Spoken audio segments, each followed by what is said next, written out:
Meitei Council WMC Tripura State Unit na Sinduna National Awardee Amadi lairik phaba Maheiroi sing Pukning thougatpagi thouram ama ngasi Agartala gi Sachin Debbarman Sarani da leiba Press Club ta pangthokkhre thouram adu hodringai mangboinana Manipur da thokliba irang asida lekhidraba singgi mafamda minute amattumina leptuna awaba phongdokhi thouram adu da chief guest oina saruk yakhiba Tripura University gi Vice Chancellor Professor Ganga Prasad Prasyan na hai Meitei furup asi masing likcharabaso yamna talent leiba mabuk phaba furup amane Manipur asi yamna fazaba mioibana leibada yamna nungaiba mafam amasuni haina mahakna singthakhi masing yamdrabasu moigi performance in any field. It may be sports, education, medical, engineering, and whatever. They are doing best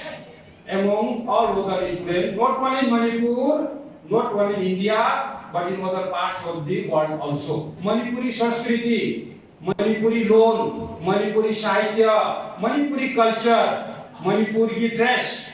amasung Manipuri chanabisu. Khwaidagi phaba, khwaidagi namba, khwaidagi nungaiba. आइना थेंगरे आइना भारत की राज्य पुनम तचले बसु भारत की मपान दसु चले अदु मणिपुर गुम्बा मणिपुरी जाति गुम्बा culturally educationally socially they are very advanced Thouram aduga mari lengnana WMC CEC gi Vice Chairman Dr. KN Chan na hai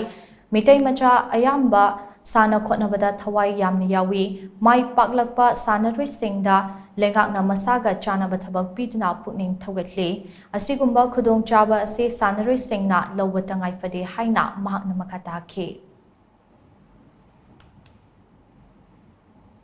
ana nipa nasa mako kheloi jare jaw bodi medela mamta torko